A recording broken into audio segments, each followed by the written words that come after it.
నమస్కారం, welcome to I dream. ధర్మ మార్గం విత్ విజిత కార్యక్రమానికి స్వాగతం.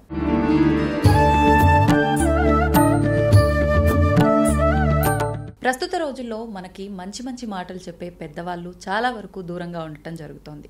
కొన్ని సందర్భాల్లో మనం దూరం చేసుకుంటున్నాము, కొన్ని సందర్భాల్లో నిజంగా చెప్పేవాళ్ళు ఉంటే బాగుండు అనుకున్నా కూడా లేకుండా ఉండే పరిస్థితులు చూస్తున్నాం. మరి అలాంటి పెద్దవారు మన ముందుంటే మరి వాళ్ళతో మాట్లాడి మంచి విషయాలు తెలుసుకునే ప్రయత్నం అయితే మనం చేస్తే బాగుంటుంది కదా.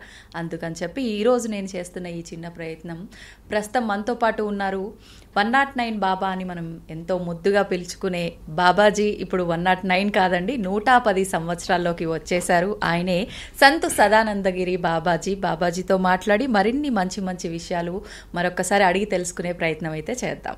నమస్కారం బాబాజీ. జై గురుదేవ్. ఎలా ఉన్నారు బాబాజీ? పరమాత్మునిపై మా పేరు లాగానే సదా ఆనందగిరి. అంతే బాబాజీ. ప్రస్తుత రోజుల్లో చూస్తున్నాం, నిజంగా పండగలు, కొన్ని విలువలు, బంధాలు విషయానికి వచ్చేసరికి ఇంతకు ముందు కన్నా కూడా చాలా మార్పులు. అంటే ఈ పండగల పేరుతోటే మన బంధాలు, బంధుత్వాలు కలిసి అందరూ ఒక దగ్గర జరుపుకోవటము, ఇవి కొనసాగించడం కోసమే ఏర్పడ్డాయేమో అనేది ఎక్కువగా మనకు కనిపిస్తూ ఉంటుంది, శాస్త్రాలు ఆచారాలు పక్కన పెడితే. కానీ ఇప్పుడు వస్తున్న విధానం చూస్తుంటే అలా లేదు. పండగలు వచ్చినా, ఏ విశేషం వచ్చినా కూడా మళ్ళీ అదే చిన్న కుటుంబం, అదే 3-4 ఉన్న కుటుంబమే కొనసాగిస్తున్నారు. నేనేం అడుగుతున్నానో మీకు అర్థమైపోయే ఉంటుంది. ఇప్పుడు మనకు నవరాత్రులు ప్రారంభం అవబోతున్నాయి, శరన్నవరాత్రులు, ఆ తర్వాత విజయదశమి. మరి ఈ శరన్నవరాత్రుల్లో అసలు ఎలా జరుపుకోవాలి? ఈ నవరాత్రులు అందరూ జరుపుకోవచ్చా, లేదు అంటే ఉపాసనలు, దీక్షలు తీసుకున్న వాళ్ళే జరుపుకోవాలా? దాని గురించి ఒక్కసారి వివరించండి. యస్యాద్విరత వక్రాద్యాః పారిషద్యాః పరశతతం విఘ్నం నిఘ్నంతి సతతం విశ్వశ్రేణం తమాశ్రయే. ఓంకార పంజర సుఖీం ఉపనిషదుద్యానవనకేలికలకంఠీం ఆగమన విపిన మయూరీం ఆర్యాం అంతర్విభావయే గౌరీం. ఓం పరబ్రహ్మ పరమాత్మనే నమః. జగదుత్పత్తి స్థితి ప్రళయకరాయ బ్రహ్మ హరిహరాయ త్రిగుణాత్మనే మమ కౌతుకాని దర్శయ దర్శయ దత్తాత్రేయ నమ తంత్రిణీ సిద్ధి కురుకురు స్వాహ. మా గురుదేవులైనటువంటి మహంత్ హిమాలయ గిరిజీ మహారాజు వారి పాదపద్మములను మనస్సులో స్మరించుకొని మీరు అడిగిన దానికి, అసలు మీ తెలుగులో మాటలు, భావాలు ఎంత గొప్పగా ఉంటాయంటే, ఎంతో సింపుల్గా పండుగ చేసుకో అంటారు పెద్దలు. దాని వెనకాల లోతైన అర్థాన్ని ఆలోచిస్తే ఎంత గొప్పగా ఉంటుందంటే, ఓ మానవుడా, నిన్ను నువ్వు పండుగ చేసుకో. ఒక పండు కావాలా అంటే చెట్టు ముందు పువ్వు వేస్తుంది, మొగ్గ వస్తుంది, మొగ్గ పువ్వు అవుతుంది. ఆ పువ్వు ఎవడైనా వాడుకోవచ్చు, వేస్ట్, లేదా రాలిపోవచ్చు. అది పిందగా మారడానికి ఛాన్సెస్. పిందగా మారింది. ఆ పింద కూడా ఏ రాయి దెబ్బలకో, దేనికో, వర్షానికో, వడగండ్లకో పడిపోవచ్చు. పింద కాయ అవుతుంది. కాయ రుచిగా ఉండదు, వగరుగా ఉంటుంది. ఇంకొంచెం పెద్దదైంది, పుల్లగా ఉంటుంది. ఇంకా ఓపిక పడితే అప్పుడు అది పండు అవుతుంది. అప్పుడు తినేకి మనకు ఆనందంగా ఉంటుంది. అట్లా నీ జీవితాన్ని పండుగ మార్చుకో, మధ్యలోనే రాలిపోమాక నిన్ను పండుగ మార్చుకో, పండుగ చేసుకో, నిన్ను నువ్వు పండుగ చేసుకో అన్న అర్థంలో చెప్పారు. ఏ విధంగా బాబాజీ? ఎట్లా అంటే, మనకి ఆశ్రమ ధర్మాలు అని చెప్పారు. నువ్వు బ్రహ్మచారిగా ఉన్నప్పుడు కేవలం విద్య మీదనే ధ్యాస పెట్టి విద్య నేర్చుకొని, ఆ గురువు అంటే పాతకాలంలో గురుకుల విద్యాశాలలు ఉండేటివి. ఆ గురువు ఈ అబ్బాయి నిష్ణాతుడు అయినాడు అని అనుకుంటే ఆయనే ఇప్పటి స్నాతకోత్సవం పద్ధతిలాగా, అరే నువ్వు పల్ఫిల్ అయిపోయినావురా, వెళ్ళి గృహస్థ జీవనంలోకి ప్రవేశించు అని చెప్పేవాడు. నా కామిష్య మోక్షగామి కాబట్టి అతను గృహస్థ జీవితంలో ఉండి తన భార్యతో నిర్వర్తించాల్సిన ధర్మాలు, కొన్ని ధర్మాలు నిర్వర్తించాలంటే పక్కన భార్య ఉండాలా, యజ్ఞయాగాదాలు చేయాలంటే అవన్నీ నిర్వర్తించుకొని మంచి సంతానాన్ని కని వాళ్లను తనలాగా ఉత్తమ పౌరులుగా దేశానికి అందించి వాళ్లకు వివాహ బాధ్యతలు అయిపోయిన తర్వాత వానప్రస్థాశ్రమంలోకి 3వ స్టేజ్లోకి వస్తారు. ఆ వచ్చి ఆ తర్వాత పూర్ణ సన్యాస స్థితిలోకి, వానప్రస్థంలో కూడా లౌకికంతో కనెక్షన్స్ ఉంటాయి. ఈ కాలంలో ఫోన్లు చేసి ఏం బాగున్నావా లేదా, అమెరికాలో అల్లుడు ఇక్కడ ఇండియాలో అని మాట్లాడుకుంటారు. అది అయిపోయి ఇంకా ఆ బంధాలు కూడా పూర్తిగా వదిలేసి ఆ భగవన్నామ స్మరణలోనూ వాళ్ళు ఏది గురు దగ్గర దీక్ష తీసుకుని ఉంటున్నో గురుమంత్రము, తమకు ఉన్నంతలో కొద్దిగా దాన ధర్మాలు చేసుకుంటూ పుణ్యక్షేత్రాల దర్శనం చేసుకుంటూ ఏ రోజో ఒక రోజు రాలిపోవడం, అది పూర్ణంగా పండుగ కావడం. ఈ లోపల ఎంతోమంది మహానుభావులతో మాట్లాడాలు ఉంటాయి, సత్సంగాలు ఉంటాయి. ఈ సత్సంగాలు ఇతరులతో మాట్లాడడం ఎంత గొప్పగా, ఎంత వానికి ఉపయోగపడుతుంది అంటే, పెద్దవాళ్ళు ఎప్పుడూ నీకు మంచి కోసమే 4 మాటలు చెప్తారు. అది వినుకున్నవాడు ముందుకు పోతాడు. వాడేం చెప్పేది నేనేం వినేది అనుకునేవాడికి లోకంలో మనం ఏం చేయలేము. మీరు అన్నట్లుగా సమిష్టి కుటుంబాలంతా పోయేసి ఇప్పుడు అది మినియేచర్ ఫ్యామిలీస్ అయిపోతుండే. ఆ కారణం చేత ఆ సంతానానికి మన విలువలు బోధించేంత టైం కూడా తల్లిదండ్రులకు లేకుండా పోతాం. పోనీ పాఠశాలలలో ఏమన్నా చెప్తారా అంటే, హిందూ ధర్మాన్ని ఫాలో చేస్తున్నారు అంటారు. గీత కానీ రామాయణం కానీ అక్కడ చెప్తే అది హిందూ సంబంధించింది, చేయకూడదు అనేసి ఒక రూల్ పెట్టేస్తారు. ఈ గీత కానీ రామాయణం కానీ ఇవన్నీ దేనికోసం ఉన్నాయి? ఒక్క హిందూ సమాజం, మా సమస్త మానవ సమాజం కోసం ఉన్నాయి. మానవ ప్రవర్తన ఎట్లుండాలా, విలువలు ఎట్లుండాలా, కనీసం ఇంట్లో తల్లిదండ్రులు చెప్పకున్నా అది తెలుసుకొని అన్నా మానవుడు ఆ విధంగా ఉంటాడు అని మన పూర్వీకులు పెట్టారు. వేద విజ్ఞానం అంతా అదే. కానీ ఇప్పుడు ఆ వేదానికి మనం దూరమైనాము, ఏబిసిడీల ఇంగ్లీష్ చదువులలోకి వచ్చేసాము. రెండవది, ఈ ధన సంపాదన అనేది ఒక్కటి పెద్ద టార్గెట్ అయి కూర్చుంది. దేవుడు మనిషిని సృష్టించాడు, మనిషి ఈ డబ్బును సృష్టించాడు. ఇప్పుడు ఈ డబ్బు ఇటు మనిషిని అటు దేవుణ్ణి కూడా సృష్టిస్తాడు. 4 కలుస్తారు, ఒక 10 లక్షలు పెట్టి ఒక గుడి కట్టేస్తారు. 2 ఏళ్లలో ఉండి డబ్బు మంది వచ్చేసింది, ఇంకా ఆ పైన వచ్చిందంతా ఆదాయము అనుకునేటట్లు ఉన్నారు. దేవుణ్ణి నమ్ముకొని బతకడం తగ్గింది, దేవుణ్ణి అమ్ముకొని బతకడం ఎక్కువైంది. ఇక్కడ కనీసము ఇట్లా విచ్ఛిన్నం అయిపోతుందేమో సమిష్టి కుటుంబాలు, ఒకానొక సందర్భంలో అందరూ కలుసుకుంటే బాగుంటుంది అని ఈ పండుగలను చాటుగా పెట్టి, పండుగకు మీరంతా రండి, కొత్త అల్లుడికి బట్టలు పెట్టాలా అదేమేమో అని మీ దాంట్లో అంటారు. అట్లన్నా చేస్తే వస్తారు మళ్ళీ కూతురు అల్లుడి ఇంటికి.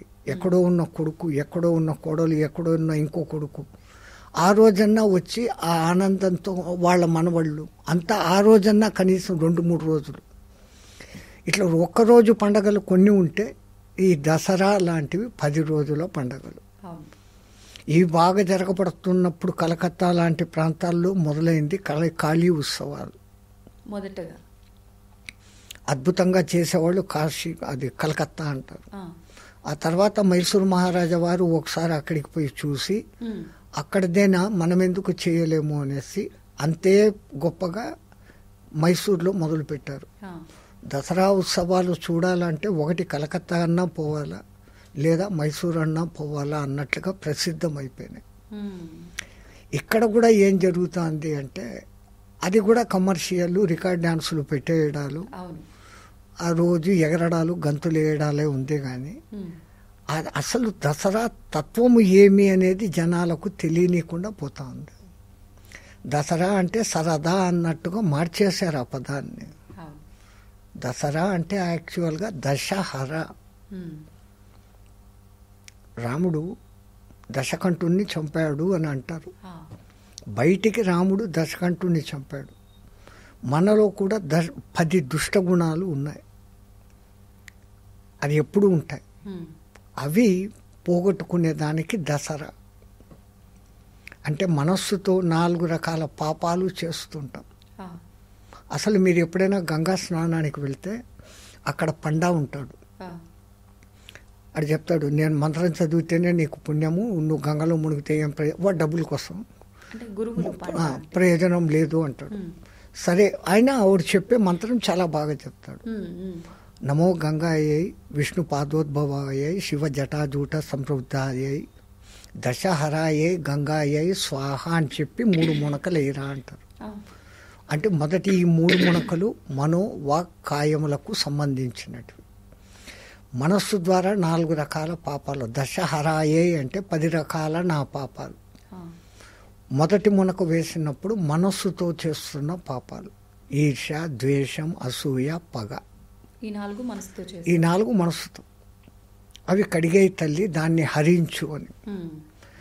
రెండవది కాయము ద్వారా, శరీరం, హింస చేయడము, అబద్ధాలు ఆడడము, పరస్త్రీ పరపురుష గమనము.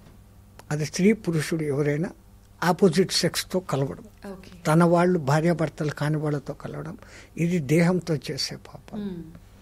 ఇంకా నోటితో చేసేది అబద్ధ సాక్ష్యాలు చెప్పడం, తన్ను తాను పొగుడుకోవడం, ఇతరులను విమర్శించడం. ఈ మొత్తం కలిపి 10 పాపాలు మానవుడు ఎప్పుడు ఏదో ఒక రూపంలో చేస్తూనే ఉంటాడు. వీటిని హరింపచేయి తల్లి అని ఆ గంగలో మునుగుతాం. అట్లా అదే రావణుని చంపడము అంటే, రాముడు రావణుని చంపడం అంటే సాంకేతికంగా రామనామస్మరణ ఎప్పుడైతే చేస్తూ ఉంటామో మనలోని ఈ దశ గుణాలను ఆ రాముడు ఆ దశకంఠుణ్ణి చంపినట్లు చంపుతాడు అని. దశముఖుడు అనలేదు ఆయన్ను, దశకంఠుడు అన్నారు. అంటే ఇది మనలో నుంచి వచ్చే భావాలే కదా. ఈర్ష, ద్వేష, పగ, ప్రతీకారం, లేదా అబద్ధాలు ఆడడం, దొంగ సాక్ష్యాలు చెప్పడం, హింస చేయడం, ఇవన్నిటికీ ఎక్కడ ప్రతీకలు వస్తాండే? మన వాయిస్. ఎదుటివాడు అన్నాడు, వాడిని కొట్టాలి. వాడు అన్నాడా లేదా అని విచక్షణ చేసుకునేది లేదు. ఎవడో వచ్చి నాతో అన్నాడు, ఆయన అట్లా అన్నాడు అని వెంటనే వాడి మీదకి యుద్ధానికి వెళ్ళిపోవడం, విచక్షణ వాడుకోవడం లేదు. అంటే ఇక్కడ ఏది చేసినా ఈ శబ్దము, మాట అనే దాని నుంచే వస్తున్నాయి ఇవన్నీ. తో ఆ మాట మీద కంట్రోల్. పెద్దవాళ్ళు ఏ పండగ పెట్టినా వాటి వెనకల ఎంతో అర్థాలతో, ప్రతి పండగ ఆ పర్టికులర్ సీజన్లో వస్తుంది. ఆ సీజన్లో పండే పండ్లు, ఫలాలు ఆ ప్రతీకలుగా ఆ పండగలకు ఉంటాయి. ఇప్పుడు వినాయక చవితి, నవరాత్రులు మొన్ననే జరిగాయి. ఆ వినాయకుడిని చూసి మనం ఏం నేర్చుకోవాలి?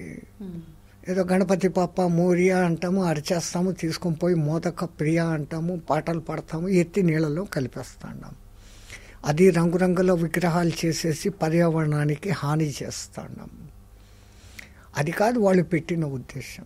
నువ్వు అసలు గణపతిని చూసి గణపతిలాగా నువ్వు ఉండేకి ట్రై చేయరా అని వాళ్ళు పెట్టారు సాంకేతికంగా.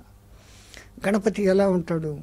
నోరు కనపడదు, ఇంత పొడుగు తొండం, ఏకదంతంతో ఉంటాడు, ఇంత చాటంత చెవులు, ఇంత పెద్ద బాణ కడుపు, అంతటి తేజోమూర్తి అయిన తెల్లటి ఆ మహానుభావుడికి నల్లటి ఇంత చిన్న ఎలక వాహనం.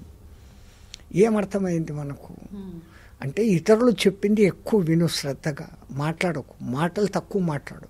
నువ్వు తక్కువ మాట్లాడినప్పుడే ఎక్కువ వినగలుగుతావు. నువ్వు మాట్లాడుతా ఉంటే ఎదుటివాడు ఏం చెప్తున్నాడో చాయిస్ ఇవ్వకపోతే. కాబట్టి హియర్ మోర్, జాదా సునో కమ్ బాత్ కరో, ఆ మాట. రెండవది ఏకసంధ్యాగ్రాహ్యంగా ఉండు. ఒక్కదాంతో రెండో దాంతో డౌట్ లేకుండా ఏకతొండంతోనే ఉంటాడు.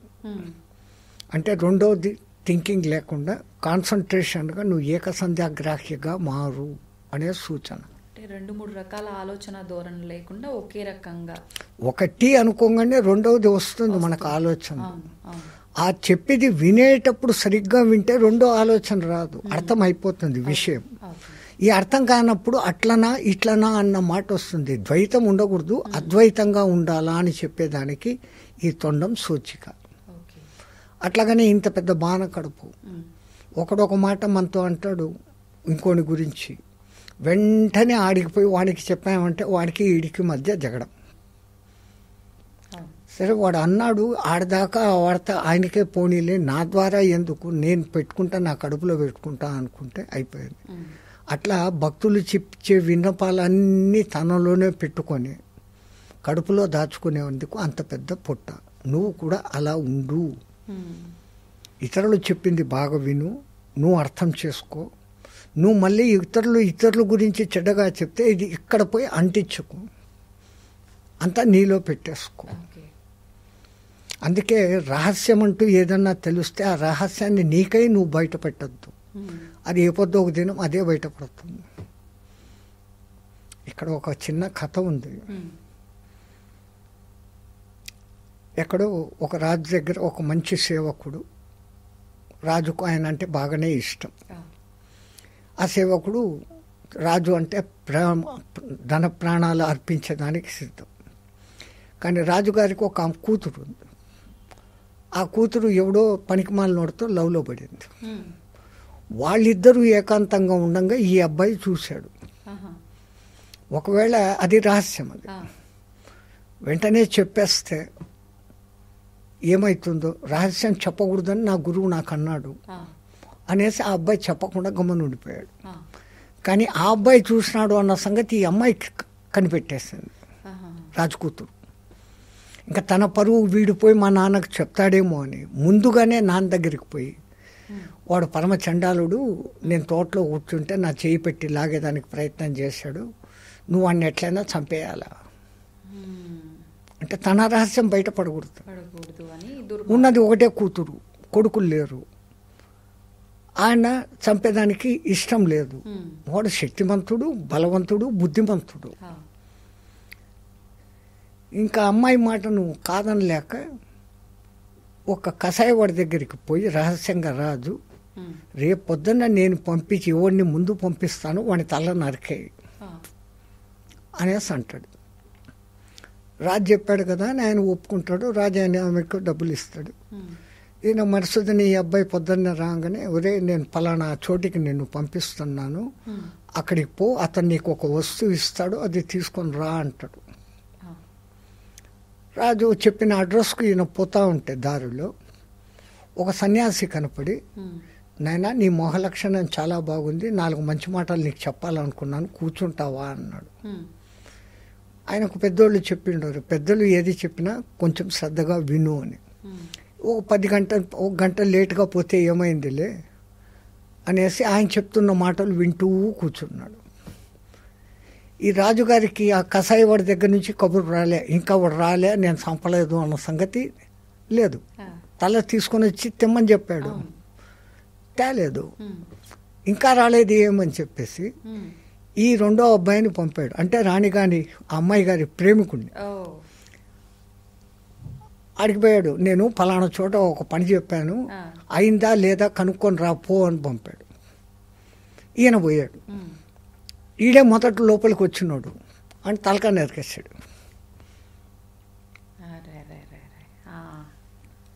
ఆ నరికేసి ఆ తలకాయ మూట కట్టి పక్కన పెట్టుకున్నాడు. 3వ వాడిని పంపిస్తాను, వాడు వస్తే ఆ తలకాయ నాకు పంపి అని రాజు చెప్పిన్నాడు. ఇప్పుడు ఈయన గురువు దగ్గర 4 మంచి మాటలు గంట సేపు విని ఆ తర్వాత ఆ కటాయివాడి దగ్గరికి పోయాడు. రాజుగారికి ఏదో మూట ఇస్తానన్నా ఉంటా కదా, ఇచ్చేయని. ఆ 3వ వాడు వచ్చాడు, ఇవ్వాలి కదా, ఆ తలకాయ తీసి ఈడి చేతికి ఇచ్చాడు మూట. రాజుగారి దగ్గరికి ఈయన వచ్చాడు. రాజు వీడిని చూసి ఆశ్చర్యపోయాడు, వీడి చేతిలో మూట ఉంది ఏమి, వీడి కదా, వీడి తలకాయ ఉండాలి, ఉండాల్సింది వీడే వచ్చాడేమి, ఏం చేయాలా? అంత లోపల అమ్మాయి కూడా వచ్చింది. నాన్న నువ్వు ఏం చేసినావు? గట్టిగా అనకు, నేను బయటపడిపోతాను, అసలు ఈ మూటలో ఏముందో చూస్తామని ఓపెన్ చేసినాడు. ఈ ప్రియురాలి తల, ప్రియుడి తల. ఇంకా నా జీవితం ఎందుకు నాన్న, నేను పాపం చేసినాను, వీని కోసం అని చెప్పి అబద్ధమాడి వీణి సంపమంటే నేను చేసిన పాపానికి నాకే పరిష్కారం అయింది, నేను చచ్చిపోతూ ఉన్నానని ఆమె ఆత్మహత్య చేసుకున్నాను. రాజ్యంకి ఇప్పుడు రాణి వారసులు లేరు. రాజు ఇంకా తప్పనిసరి బలిగా ఇంత మంచోడు నువ్వే రాజు కా అని చెప్పి వాడినే రాజుని చేస్తున్నారు. రహస్యంగా పెట్టుకున్న దానికి ఈ ఫలితం జరిగింది. ఇది నేను చెప్పిన కథ కాదు. ఒక మహాతల్లి ఒక టీవీ ఇంటర్వ్యూలోనూ ఎక్కడనో ఈ అద్భుతమైన పెద్ద కథ ఒకటి చెప్పింది. ఆ కథలో ఒక చిన్న భాగం, రహస్యాన్ని రహస్యంగా పెట్టుకో. అట్లా రహస్యం అనేది తెలిసిపోయినాక మన మూలంగా తెలిస్తే అది ఎంతవరకు ప్రమాదం, దాని మూలంగా ఎవరైనా ఇబ్బంది పడతారా? సత్యం బ్రూయాత్ ప్రియం బ్రూయాత్ న బ్రూయాత్ సత్యం అప్రియం అంటారు. సత్యమునే పలుకు, అసత్యం పలకకు ఇతరులకు కష్టం కలిగించే సత్యాన్ని పలకకుండా గమ్మని ఉండు అంటారు. అంటే ఇతరులను ఇబ్బంది పెట్టేది అది సత్యమైనా చెప్పకు, అది అధర్మం అవదా బాబాజీ? అవదు. దానికి కూడా తప్పించుకునే మార్గం ఉంది. ఎలా? ఇప్పుడు హరిశ్చంద్రుని తండ్రి సత్యవ్రతుడు అని ఆయన పేరుకు తగినట్లు నిజంగా సత్యవ్రతుడు. రాజ్యం చేశాడు. రాజ్యం అయిపోయి హరిశ్చంద్రుడు పెరిగి పెద్ద అయినాక ఆయనకు పట్టాభిషేకం చేసేసి, ఆ కాలంలో ప్రతి రాజు అడవులకు వెళ్ళిపోయేవాళ్ళు. ఆయన వెళ్ళి ఆయన పాటలో ఆయన తపస్సు చేసుకుంటా ఉన్నాడు. అక్కడ చుట్టుపక్కల అందరికీ తెలిసిపోయింది సత్యవ్రతుడు ఆయన. అబద్ధాలు ఎప్పుడు చెప్పడం ఆయన నోట్లో రాదు. ఆయన తపస్సు చేసుకుంటా అంటే ఒకసారి ఒక కడుపుతో ఉన్న పంది పరిగెత్తుకుంటూ వచ్చి ఆయన ఎదురుగానే పొదల్లో దాక్కున్నది. ఈయన దాన్ని చూశాడు. ఇంకా లేచిపోయి సంధ్యావందనం చేసుకుంటాము అనుకునేట్టు పరుగున ఒక వేటగాడు వచ్చాడు బాణాలు పట్టుకొని. ఈయన చూశాడు, ఈయన నిజం చెప్పే మనిషి. అందరికీ తెలుసు అక్కడ సత్యవ్రతుడు అంటే పేరే సత్యవ్రతుడు, సత్యాన్నే వ్రతంగా పెట్టుకున్నాడు. అయ్యా 3 రోజుల నుంచి నా భార్య బిడ్డలు నేను ఆకలితో సస్తాండం. దొరక్క ఈరోజు ఒక పని దొరికింది. బాణం వేసేంత లోపల తప్పించుకుపోయింది. ఇటువైపే వచ్చింది. మీరు చూశారా అన్నాడు. కళ్ళకి ఎదురుగా పొదల్లో కనపడుతుంది పంది. ఈయన మరి సత్యవ్రతుడు. అదుగునైనా నేను చూశాను, పంది అక్కడ ఉంది అని చెప్పాల. చెప్తే ఆ జీవిని దీనంగా చూస్తుంది. అది కడుపుతో ఉంది, అది చచ్చిపోతే. ఇప్పుడు చెప్పకపోతే తన సత్యసంధత అనేదే నాశనం అయిపోతుంది. ఆలోచించు నసా పశ్యంతి బ్రూయంతి నసా బ్రూయంతి పశ్యంతి అని అంటాడు. ఈయనకి ఏం అర్థం కాదు. అంటే చూసే కళ్ళు మాట్లాడలేవురా, మాట్లాడే నోరు చూడలేదురా, ఈ రెండింటి అనుసంధానకర్త ఎక్కడో ఉన్నాడు రా అంటాడు. అంటే ఇవన్నీ కలిగి ఉన్న వీడు ధ్యానంలో ఉన్నాడు. అప్పటికి చూసిన కళ్ళు చెప్పవు, చెప్పాల్సిన నోరు చూడలేదు. తప్పించుకున్నాడు. ఆడు తలగొక్కున్నాడు. పోయి ఈయన అడిగినాను, ఏమో చెప్తాన్నాడు, నాకేం అర్థం కాలేదు, జై శ్రీరామ్ నేను పోతాను, ఇంకో జంతువుని వేటాడుకుంటానా ఆయన వెళ్ళిపోయాడు. అదే మీ తెలుగులో ఇంకా సులభంగా ఇతరులను ఒప్పించక తాను ఒవ్వక ఎప్పటికయ్యేది ప్రస్తుతం అప్పటికయ్యేది చేయుచు తప్పించుకు తిరుగువాడు ధన్యుడు సుమతి అని అంటారు. పెద్దవాళ్ళు ఒకే మాట ఏకం సత్ విప్రా బౌధా వదంతే. ఉన్న ఆ ఒక్క సత్యాన్ని అనేక మంది అనేక రూపాల్లో మనకు చెప్తూనే ఉన్నారు తల్లి. మనం ఏ ఒక్క మాట పట్టుకున్నా ఆ సత్యం వెంబడతా పోవచ్చు. ఆయన అంత పెద్ద కథగా అదే చెప్పాడు. ఇప్పుడు ఈయన ఇంత చిన్న శ్లోకంలో ఆ మాట చెప్పేశాడు, వినరవ్యమ విశ్వదాభిరామ. అది అట్లా వినదగు ఎవరు చెప్పిన నీతులు, పిల్లవాడు కావచ్చు పెద్దవాడు కావచ్చు, అది ఏ సమయానికి ఎప్పుడు మనకు అది ఉపయోగపడుతుందో. బాబాజీ ఇప్పుడు అంటే పక్క వాళ్ళకి ఇబ్బంది కలిగిస్తుంది అని చెప్పి మనం సత్యం మాట్లాడట్లేదు, ఆ ప్లేస్లో మాట్లాడాల్సి వస్తుంది ఇంకొక మాట అంటే అది ఖచ్చితంగా అబద్ధమే. ఇందాక మీరు కథలో చెప్పినంత తెలివిగా చాకచక్యంగా మాట్లాడే అంత గొప్ప వాళ్ళమైతే ప్రస్తుత రోజుల్లో అట్లా కాదు. పూర్తి అధర్మం జరుగుతుంది అన్నప్పుడు ప్రాణం పోయినా పర్వాలేదు, అక్కడ నిజం చెప్పేయడమే. సత్యం కోసం ధర్మం కోసం ఈ ప్రాణం ఏదో ఒక దినం పోవాల్సిందే. అంత మాత్రం చేత బాగా తెలిసి అక్కడ ఇప్పుడు ఇంకా అధర్మం జరగబోతోంది, అధర్మం గెలిచబోతోంది, సత్యం సమాధి అయిపోతుంది, ధర్మం నాశనం అవుతుంది అన్నప్పుడు ఉన్నది ఉన్న విషయం డైరెక్ట్గా చెప్పేయడమే. తర్వాత పరిణామాలు ఏమన్నా జరగని. ఎప్పుడైతే ఆ విధంగా ఒక్కడు నిలబడి చెప్తాడో రెండో వాడికి ధైర్యం వస్తుంది. అందరికీ లోపల ఉంది చెప్పాలని, ముందు చెప్పేవాడు లేడు. ఆ భయంతో ఉన్నాము ఇప్పుడు మనం. ఎవడో ఒకడు తెగాయించాల. ఆ తెగాయించి ఒక్కడు చెప్పి లేచాడు అంటే వెంటనే ఇంకో 10 మంది లేస్తారు. ఆటోమేటిక్గా అక్కడ ధర్మం రక్షించబడుతుంది. ఇప్పుడు బాబాజీ ఇందాక మీరు మాట్లాడినప్పుడు ఈ రహస్యం కథ చెప్పినప్పుడు నాకు ఒకటి అనిపించింది. అంటే పక్కన వాడు ఏమైపోయినా పర్వాలేదు, నాకు ఏదైనా తెలిసింది, అది నేను ఇంకొకటికి చెప్తే వాడు ఇబ్బందుల్లో పడతాడు అని తెలిసినప్పటికీ చెప్పేస్తున్నాము. ఏ రకంగా అయినా సరే మన స్వార్థాన్ని మాత్రమే మనం చూసుకుంటున్నాం. అది చెప్పకుండా మనం ఉండలేము, చెప్పేస్తాము. అంతే, తర్వాత ఏదైనా ఏం పర్వాలేదు. ఈ స్వార్థం అనేది చాలా ఎక్కువ అయిపోయింది. దాని పేరే అర్థం. ఉమ్, అర్థం అనే మాటకు ఎన్ని అర్థాలు ఉన్నాయి తల్లి మీ తెలుగులో. ఆ, అర్థమైందా లేదా అంటాం, అవును, అర్థమే అయింది అంటాం, సగం. సగమే.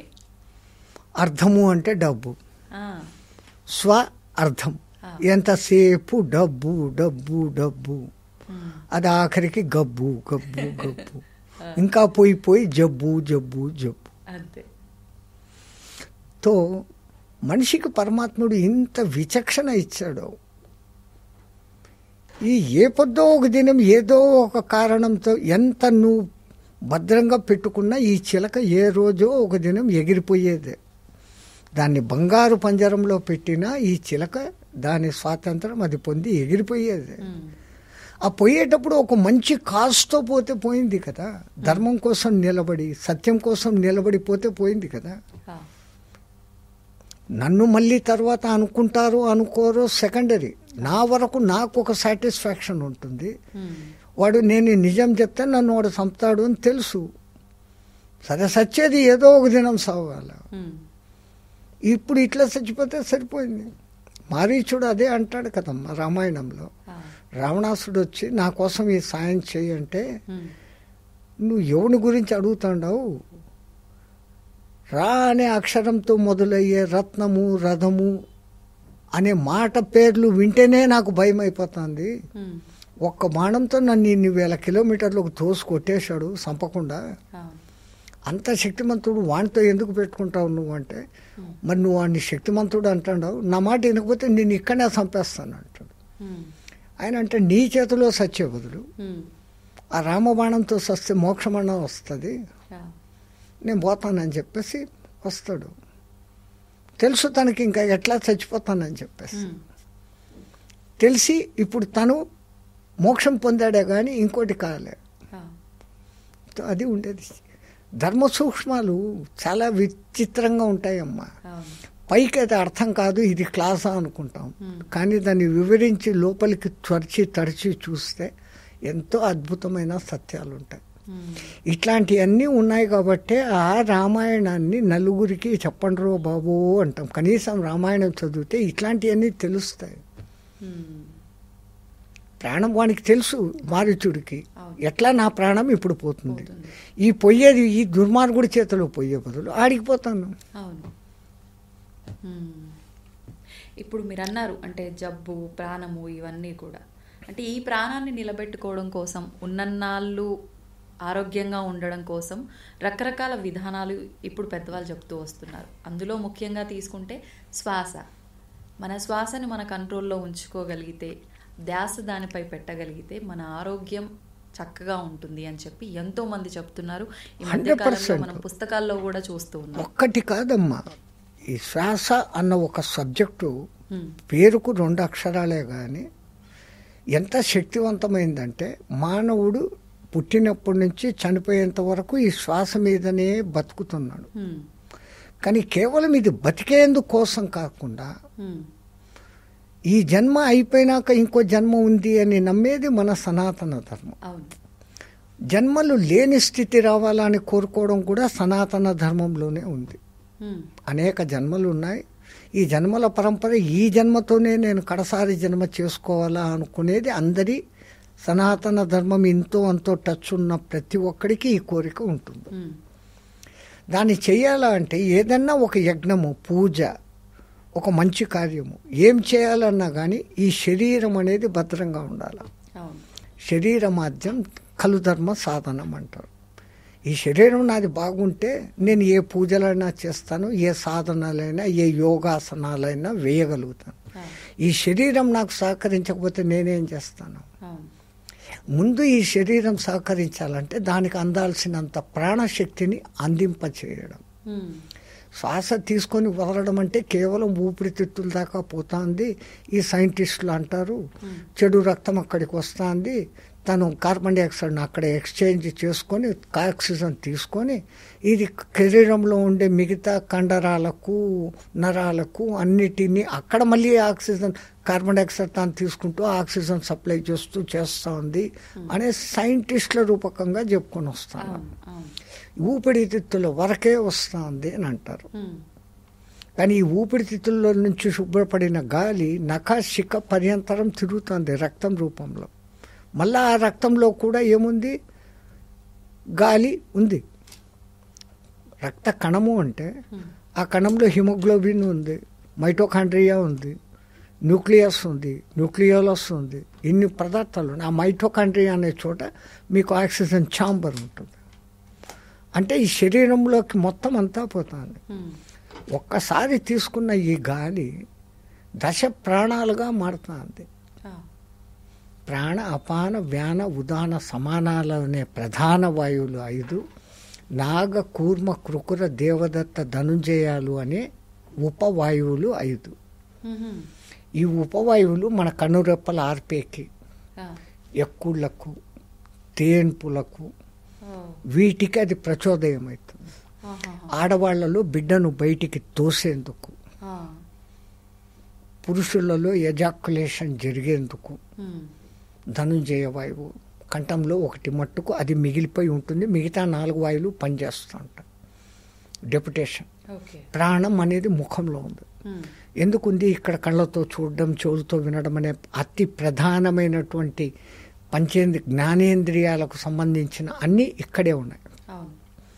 కళ్ళు చూస్తున్నాం, చెవులతో వింటున్నాం, నాలుక రుచులు తెలుసుకుంటున్నాం, శ్వాసిస్తున్నాం. అక్కడ ఆ శ్వాసలో వాసనలను గమనిస్తున్నాం.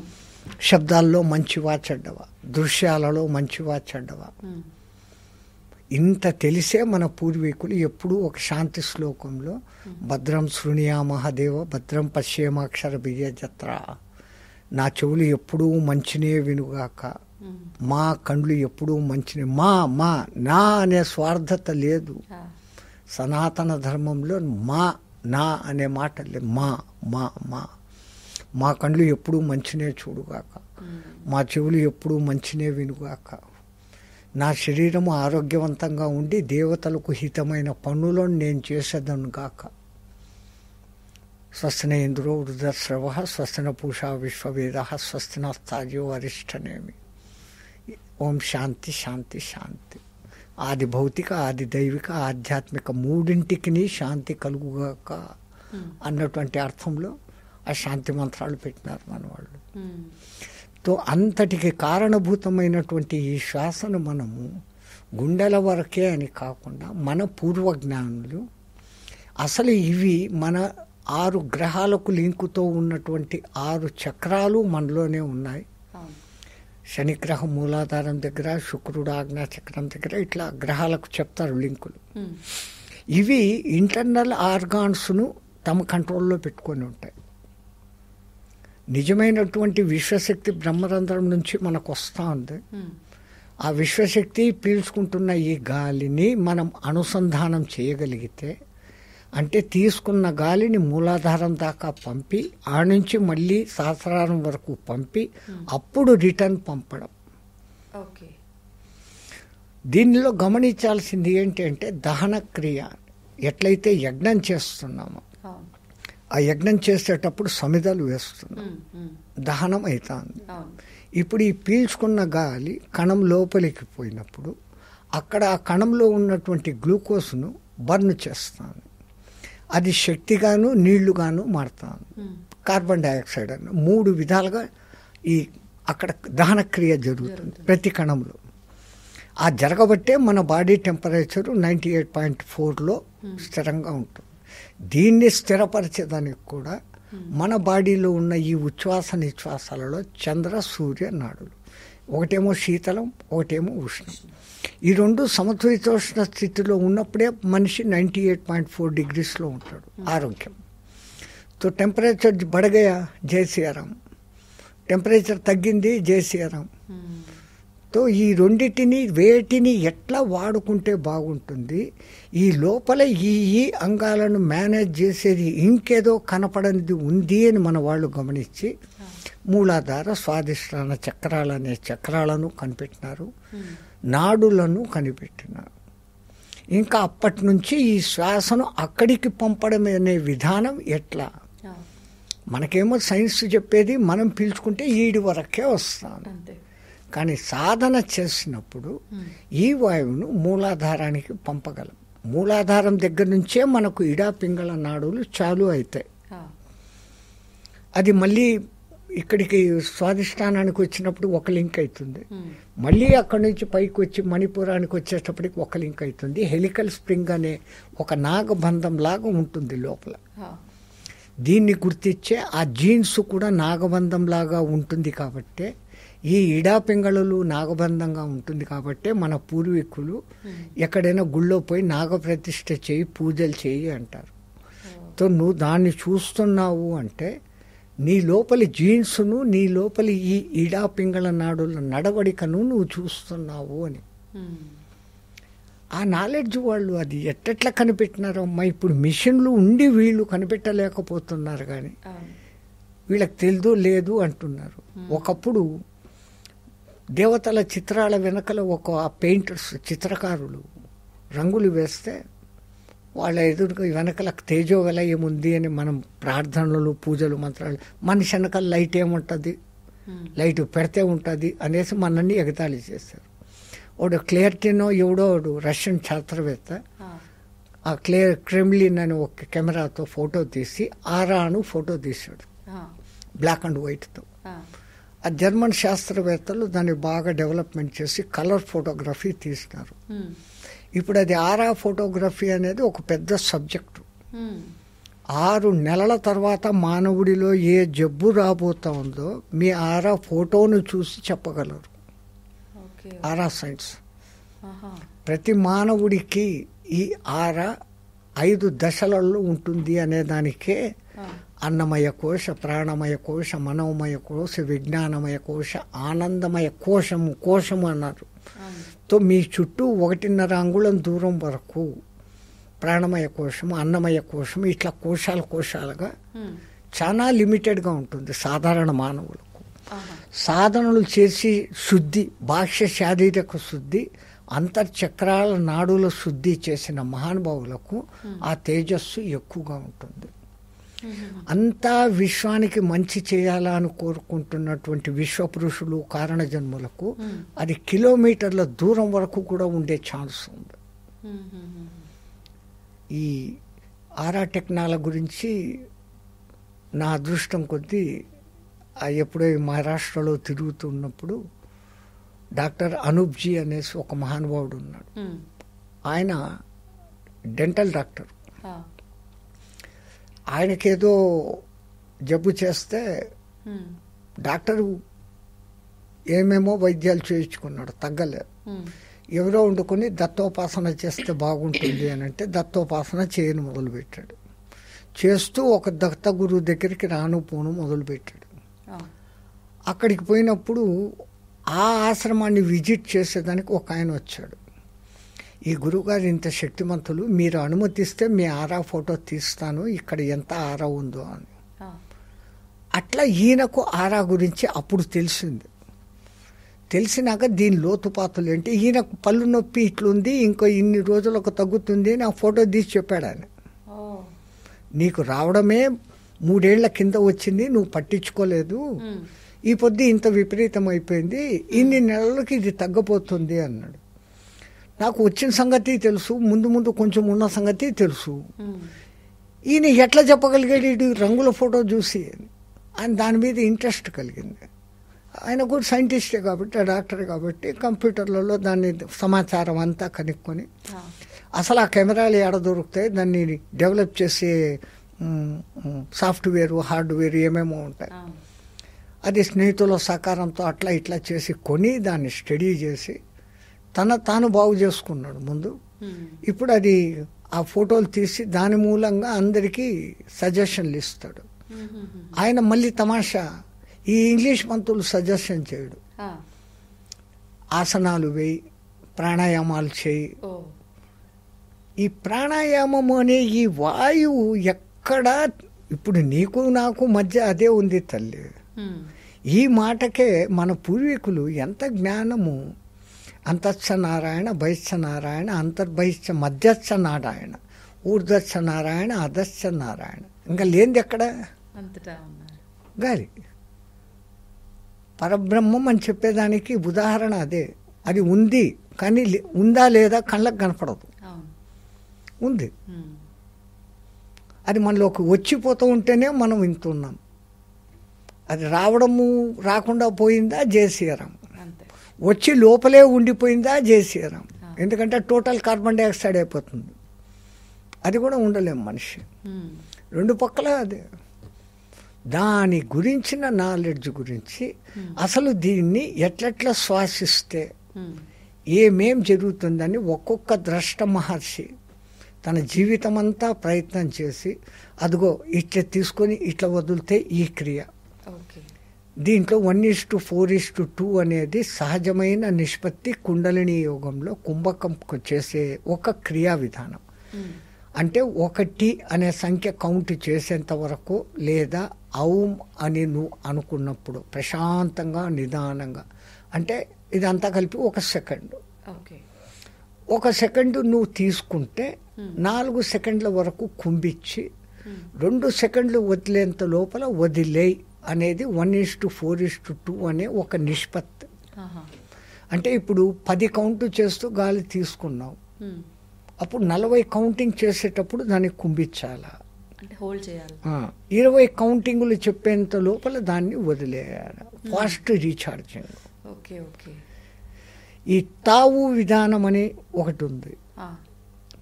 వాళ్ళ సిస్టమ్ ఎట్లా అంటే 4:4:4:4 అని 4 4లు అంటారు. అంటే 4 చెప్తూ 1 2 3 4 అంటూ గాలి పీల్చుకోవడం. ఇది చెప్పడం సులభంగా ఉంది, కానీ అట్లా ఎవరు ఆ నెంబరింగ్ చెప్తూ చేయరు. చేస్తే 4 అని చెప్పాం, ఆ 4 అని అనుకుంటూ బంధించడం, 4 అంటూ వదలడం, వదిలేసినాక మళ్ళీ 4 చెప్పేంత వరకు తీసుకోకుండా పోవడం. అంటే మా కుంభక సాధనలో కూడా కుంభకం, పూరకము, రేచకము, కుంభకము, బాహ్య కుంభకము అని, అంతర్కుంభకము అని అంటే. అంతర్కుంభకం అంటే లోపల బంధించాం, బాహ్య కుంభకం అంటే ఒక్కసారి గాలి వదిలేసినాక గాలి తీసుకోకుండా ఉండడం.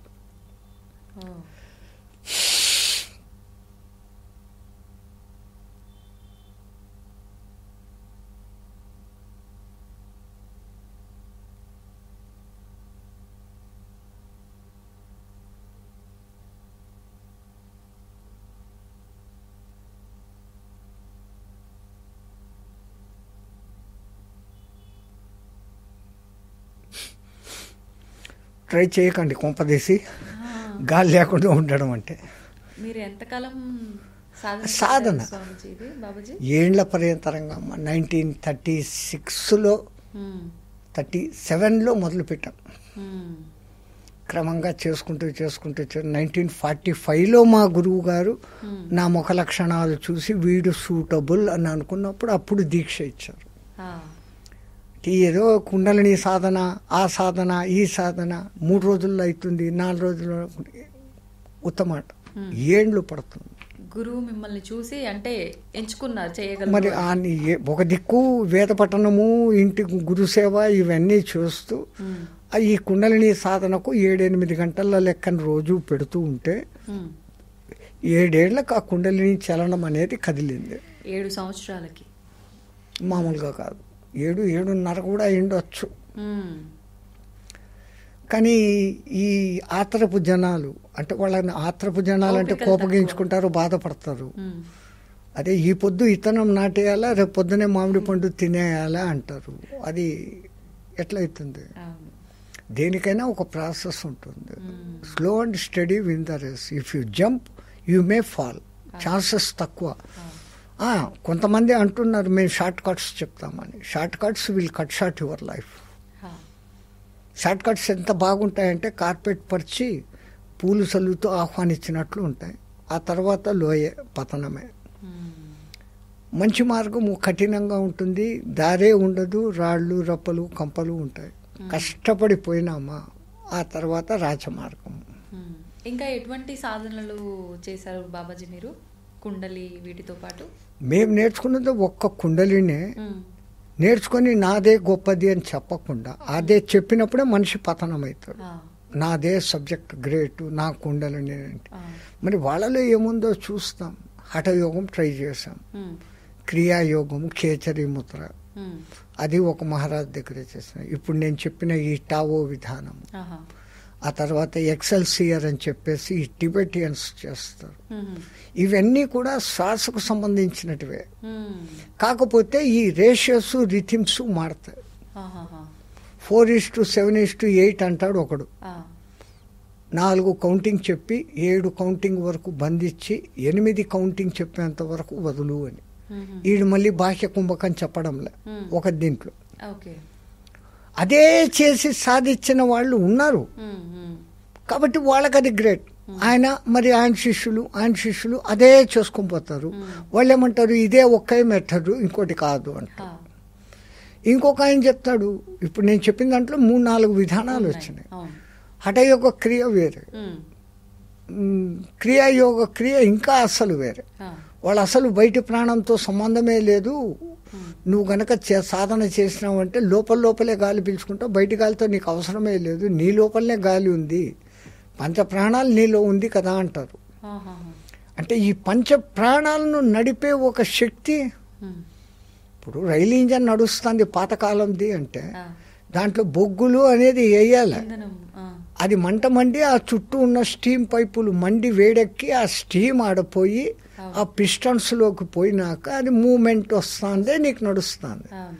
దానికి అసలైన మూల కారణం బొగ్గు. అది లేకపోతే రైలు ఇంజన్ మీ నీళ్లు పెట్టుకొని ఏం చేసినా పనిచేయదు. మామూలుగా వేడి చేస్తే అది వేడెక్కదు, ఎంత లోపల దాని సిస్టమ్ ఉందో. అట్లా ఈ ఇంజన్ పనిచేయాలంటే కూడా ఆ బర్నింగ్ క్రియ జరగాల, దహన క్రియ అంటాం. అదే ఈ వాయువును తీసుకొని ఈ వాయువు అనే బొగ్గు లోపలికి పోయి మండి మళ్ళీ కార్బన్ డైఆక్సైడ్గా బయటకు వస్తుంది. అందుకే దాంట్లో కార్బన్ డైఆక్సైడ్, HO2, 2HO ఇవన్నీ బయటకు ఆ ఒక్క కణంలో జరుగుతున్న క్రియేషన్. సైంటిఫికల్గా మీరు చూస్తే ఇవే జరుగుతున్నాయి. ఆక్సిజన్ తీసుకుంటున్నాయి, వెంటనే దీన్ని రిలీజ్ చేస్తున్నాయి. ఆ గ్లూకోజ్ను బర్న్ చేస్తుంది ఇది ఆక్సిజన్ పోయినాక మీకు అది కార్బన్ డైఆక్సైడ్ గాను HO2 వాటర్ పర్సంటేజ్ గాను మారుతుంది. అది ఒక కణం శక్తి కొన్ని రోజులు, ఒక కణం శక్తి 3 రోజులు, ఒక కణం శక్తి 3 నెలలు. ఆ డిఫరెంట్ వేరియేషన్ను బట్టి ఆ కణాల శక్తి దానికి ఎంతెంత ఆక్సిజన్ చేరాలి, ఎక్కడ చేరాలి. దీన్ని దృష్టిలో పెట్టుకొని మన పూర్వీకులు ఆ గాలిని ఇక్కడికి పంపుతున్నాను అనే భావనా శక్తితో ఆ ఏరియాకు పంపడం. ఏ సాధన అయినా దీని వెనకాల డిపెండెన్సీ ముందు భావన. రెండవది ఈ భావన ప్రకారం ఉత్త భావన పెట్టుకుంటే కాదు, బై ఫోర్స్ అక్కడికి పంపగలగాలి. దానికి ఆయా విధానాలలో ఆయా టెక్నిక్స్ ఉన్నాయి.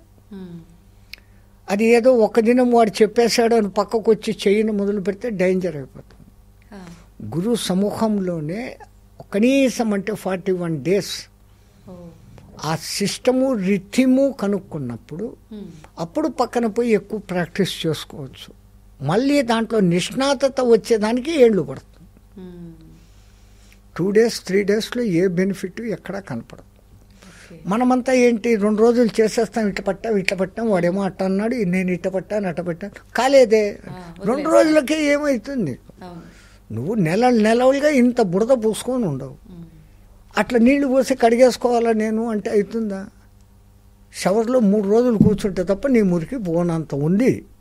అది పోవాలంటే మరి అంత ప్రాసెస్ చేసుకుంటూ వచ్చినప్పుడే అది జరుగుతుంది. ఇప్పుడు ఒకప్పటి కాలంలో ఈ ధ్యానము ఇదంతా కూడా విధానం కొన్ని నెలల పాటు సంవత్సరాల పాటు కూడా అలా ఉండేవాళ్ళు అని చెప్పి, అంటే ఈ శ్వాస పైన ఈ ఫోకస్ చేసి ఈ విధానంలో ఉన్న వాళ్ళకి ఇంకా ఆహారంతో పని ఉండదా బాబుజీ? వాయు భక్షణ అనే విధానం అదే, మరి దాని పేరే వాయు భక్షణ. గాలినే ఆహారంగా మార్చుకోవడం. ఓకే, గాలి అంటే బర్న్ అవుతుంది. ఇప్పుడు మన శరీరంలో కూడా జీర్ణక్రియ వచ్చిన పదార్థాలు లోపలికి పోతున్నాయి, అక్కడ బర్న్ అవుతుంది, జఠరాగ్నితో కలుస్తోంది అంటాం. జఠర రసము జఠరాగ్ని అని మన వాళ్ళు పేరు పెట్టారు. అక్కడ అది మండింపబడి ఆ పదార్థం ఇంకో పదార్థంగా మాలి మలినంగా బయటకు వస్తుంది. దాంట్లో ఉన్న శక్తిని ఈ ఆంత్రచూషికాలు అని చెప్పబడే చిన్న పేగులలో ఉన్నటువంటి ఆ పోషకాలు లాక్కుంటున్నాయి, ఎనర్జీగా మార్చుకుంటున్నాయి. ప్రాసెస్ ఇది. అట్లా ఆ గాలిని, అందుకే ఆ ఋషులు ఎక్కడ పడితే అక్కడ కూర్చొని తపస్సులు చేయరు. అటువంటి ప్యూర్ గాలి, ఈ పంచపల్లవాల చెట్లు ఉన్న చోట అవి విడిచిపెడుతున్న గాలులు, వాటి మోడుల దగ్గర నుంచి వస్తున్నటువంటి గ్యాసెస్, ఇవన్నీ కలిసిన గాలి దాన్ని పీల్చుకునే విధానంలో పీల్చుకొని పెట్టుకుంటే ఆ గాలిని ఆహారంగా మార్చుకోవచ్చు. ఇది అంటే అందరితో సాధ్యపడుతుందా? సామాన్యులతో ఇలా సాధన చేస్తే దానికంటే అది చాలా కఠినమైన సాధన. అది ఒకటి గురు కృపన్నా ఉండాలా, వాడికి పూర్వజన సుకృతమన్నా ఉండాలా, లేదు అచంచలమైన పట్టుదల, చెప్పేవాడు సరి అయిన గురువు ఉండాలా, ఈ చేసే సాధకుడిలో పట్టుదల ఉండాలా. ఒక్క దినంలో ఆహారం మార్చుకునే విధానం లేదు. దానికి ప్రాసెస్. ఈ కుంభకాన్ని ఎక్కువ కాలం చేయగలిగిన సాధన చేసి ఆ తర్వాత దానికి సంబంధించిన కొన్ని మంత్రాలు ఉంటాయి.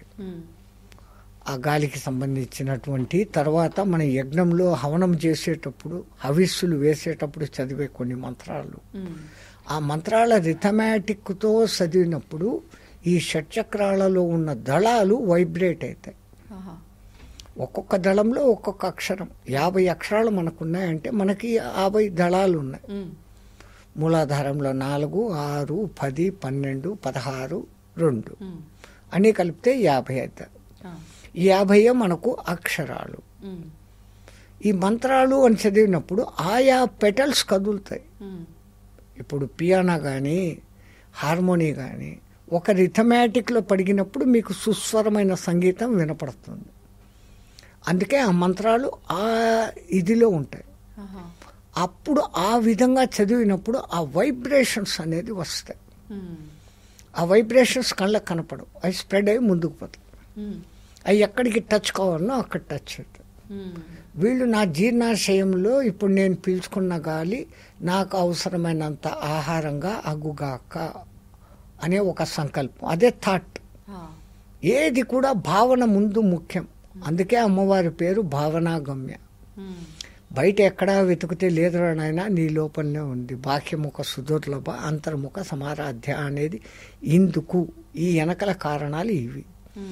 నీ లోపలికి నువ్వు వెతుక్కుంటే అనంతమైన ప్రపంచం ఉంది, అనంతమైన గెలాక్సీలు అన్నీ ఇక్కడనే ఉన్నాయి.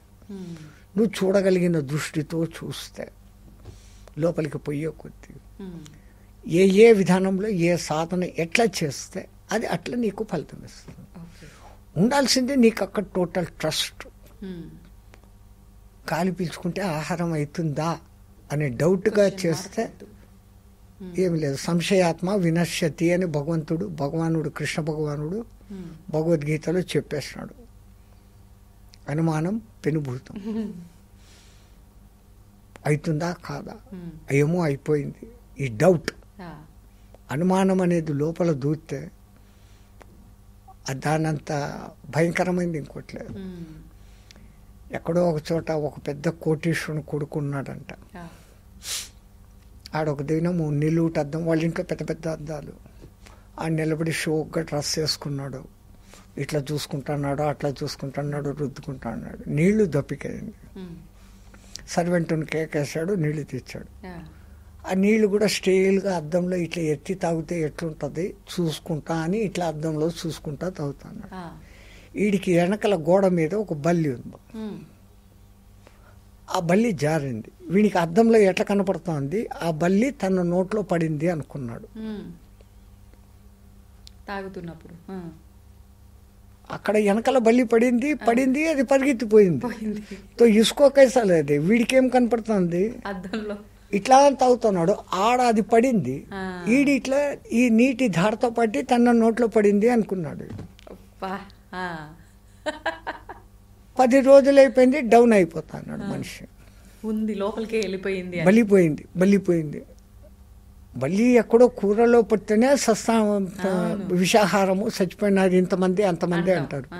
మరి నేను ఏ పొద్దు పోతాను అనుకుంటున్నాడు. చెప్తాన్నాడు వాళ్ళ నాయన ఏం రే నువ్వు డోల్లోకి నవ్వుతా లేదు, ఆనందంగా లేవు, డౌన్ అయిపోతాడు. What is this? నేను బల్లిని మింగేస్తున్నాను. ఆయన పెద్ద పెద్ద డాక్టర్లను పిలిపించి ఆ వామిటింగ్స్ అది ఇది ఏమేమో చేస్తున్నారు. మింగింటే కదా నిజంగా బయటకు వచ్చేకి రాలే. ఆఖరికి ఆ కోటీశ్వరుడు నా కొడుకును బాగు చేస్తే నా ఆస్తిలో సగం రాసిస్తాను అన్న. అప్పుడు ఒక ఆయన వచ్చి మానసిక వైద్యుడు, అసలు ఏమినైనా ఏ రోజు మింగినా ఈ పొద్దుకు 15 రోజులు అయింది, అడిగి కూడా పోయి ఉంటుంది కదా. లేదు బల్లి విషయం నేను చచ్చిపోతాను. ఆ బల్లి ఎట్లుంది? చిన్నదండి, ఇంతే ఉంది. ఏ రంగులో ఉంది? ఎర్రగా ఉంది. అని తోక పొడుగ్గా ఉందా పొట్టిగా ఉంది? తోక లేదండి, తోక తెగిపోయింది. తోక మళ్ళీ పెరుగుతుంది బల్లికి. తెగిపోయిన తోక బల్లి అది. ఇట్లా ఏదో మాటల్లో పెట్టాడు. అది మాటల్లో పెట్టేసి రేపు నేను ఒక పూజ యజ్ఞం చేసి నా మంత్రశక్తితో నీ కడుపులో నుంచి ఆ బల్లిని బయటికి తెస్తాను, నువ్వేం భయపడమాక అన్నాడు.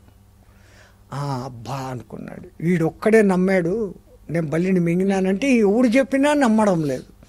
ఎక్స్రేలు తీసినాం రా, బల్లి లేదురా లోపల అని ఎక్స్రేలు చెప్తాండారు, ఎవరు ఏమేమో చెప్తాండారు. ఈడు మట్టుకు నేను నా కళ్ళతో నేను చూసిన మింగేసిన, మీరు లేదంటారేంది? ఇంత మాట్లాడిచ్చి ఎంక్వైరీ చేసుకున్నాడు. ఆ బయటికి పోయినప్పటి నుంచి ఎతికి ఆ ఎర్రగా ఇంతుండే ఒక బల్లిని తోక తీసేసి తెచ్చుకున్నాడు. దాన్ని పిడికెట్లో పెట్టుకున్నాడు. మరుసటి దినం చెప్పాడు కదా రేపు నేను మంత్రమంతా చేసి వస్తాను అని. ఏదో వామిటింగ్ అయ్యే ఒక మెడిసిన్ వానికి తాగిపించాడు. ఆడు వాంతి చేయంగానే ఈ బల్లిని దాంట్లో పడేసాడు. చూసావా, బల్లిని తీసేస్తున్నాడు. నువ్వయ్యా గురువు అంటే చూడు, వీళ్ళు ఎవ్వరూ నమ్మలే. హ్యాపీ. ఇప్పుడు వానికి బల్లి పోయింది అన్నాక జీవం వచ్చింది, అంతే, అనుమానం పోయింది. తో సంశయాత్మ వినశ్యతే.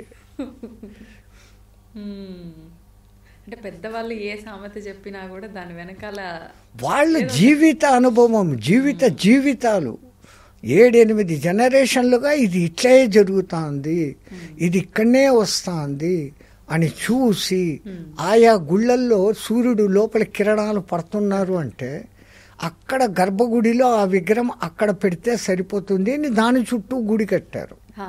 సో దట్ ఆ కిరణాలు ఆ రోజుకు అక్కడ వచ్చి పడతాయి. Calculated mind.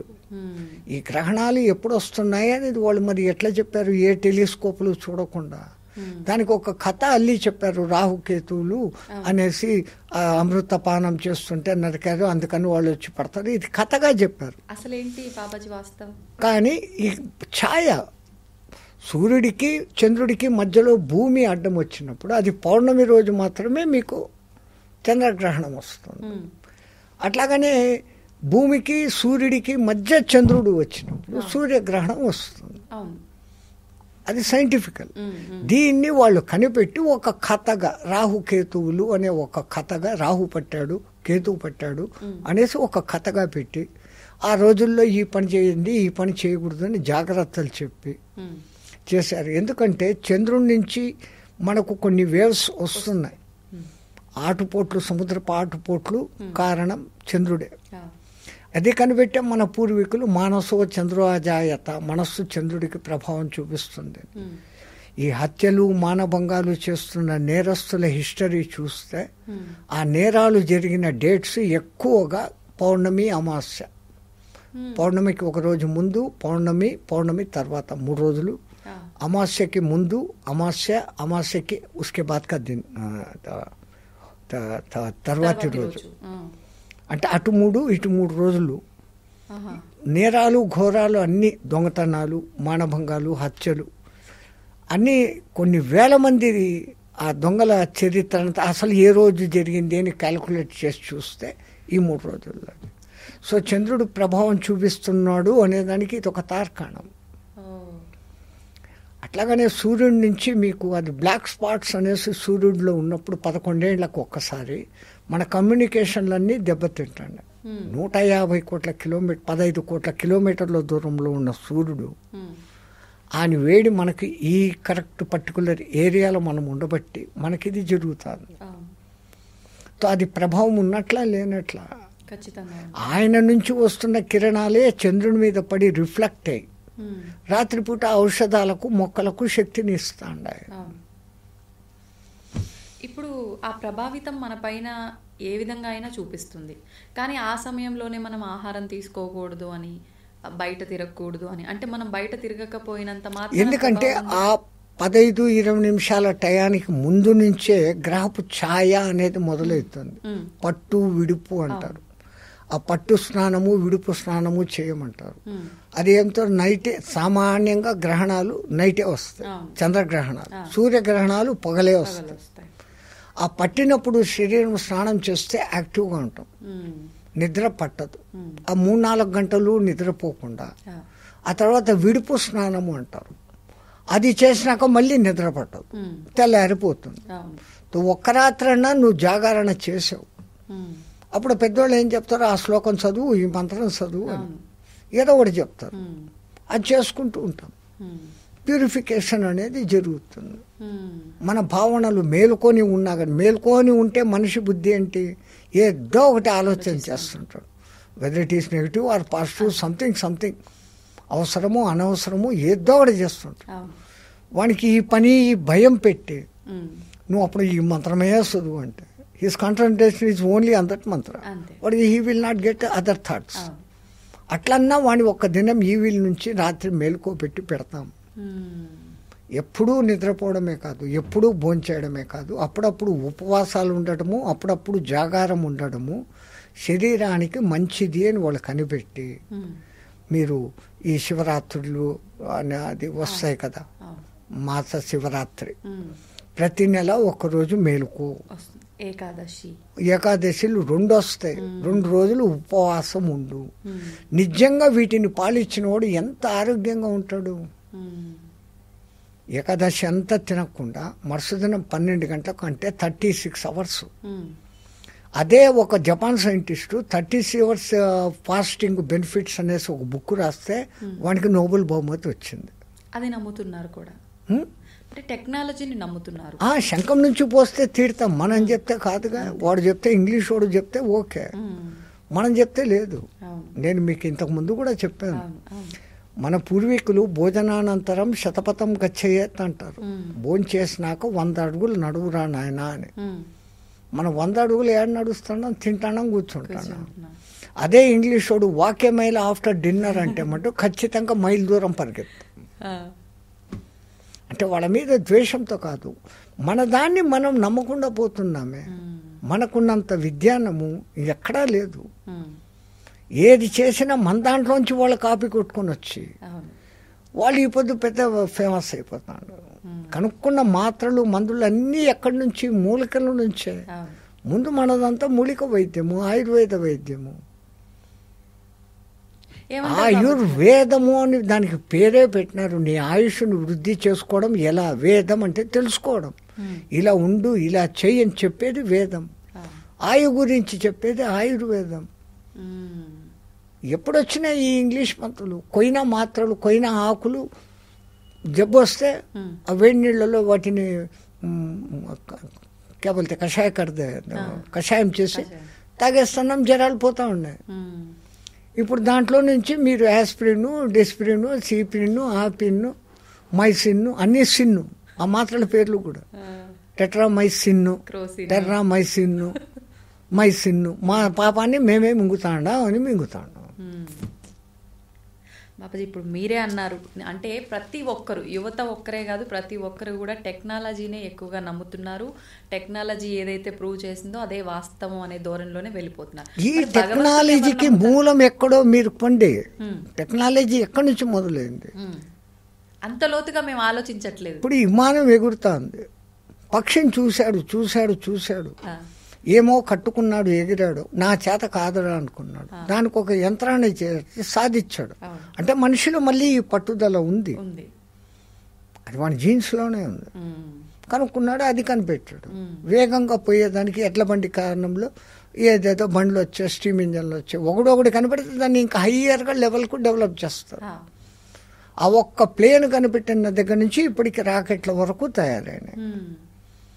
కానీ మానవుడి వికాసానికే వాడు కనిపెడుతున్న ప్రతి ఒక్కటి వినాశనానికి పనికొస్తున్నాయి. అలెగ్జాండర్ నోబెల్ అనేవాడు వాళ్ళ నాన్న ఇద్దరు రాతి గనులలో పనిచేసేవాళ్ళు. మా నాన్న ఇంత కష్టపడుతున్నాడే, ఈ రాయిని సులభంగా పగలగొట్టే పద్ధతి ఏముంటే బాగుంటుంది అని అప్పుడు చైనీస్ మందుగుండు టపాకాయలు మాత్రమే ఉండేటి. ఆ మందుగుండును ఒక పొటెన్సీకి మార్చి డైనమైట్ అని కనిపెట్టాడు. ఈజీ అయిపోయింది రాళ్ళు పగలగొట్టడం. ఆ ఒక్క డైనమైట్ నుంచి ఇప్పుడు ఆటం బాంబు దాకా తయారైపోయి ఒక్కటి వేస్తే 1000 మంది చచ్చిపోయే స్థితికి అవుతుంది. మంచి కోసం ఏది కనిపెడుతున్నాడో అదంతా వినాశం దిక్కుపోతుంది. దాంట్లో వికాసము ఉంది, వినాశనము ఉంది. మానవుడు ఎప్పుడు వికాసం వైపుకు చూడాలి కానీ వినాశం వైపుకు చూడడం లేదు. మీరు మొట్టమొదట వాడిన మాట స్వార్థము. ఆ స్వార్థము రాజకీయ నాయకులతో మొదలుకొని దేశ నాయకులతో ఉండబట్టి ఇప్పుడు ఇన్ని జరిగిపోతాడు.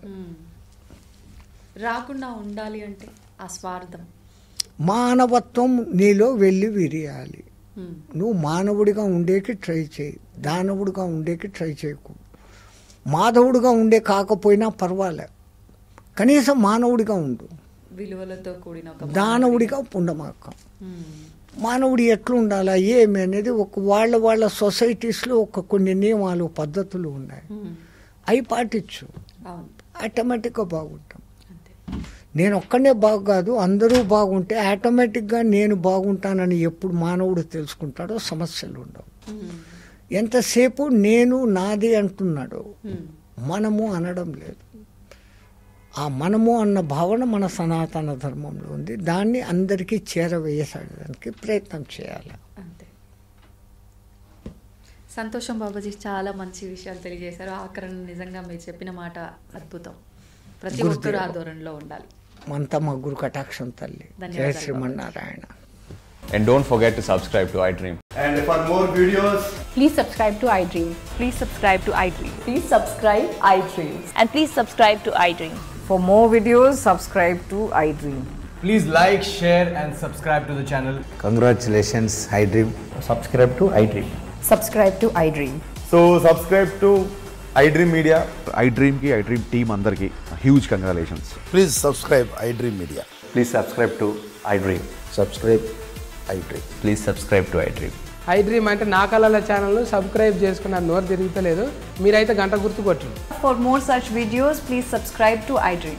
Subscribe to iDream. Please subscribe to iDream. Please subscribe iDream Media. Please do subscribe to iDream. Please subscribe to iDream Media. For best entertainment and information, please subscribe iDream.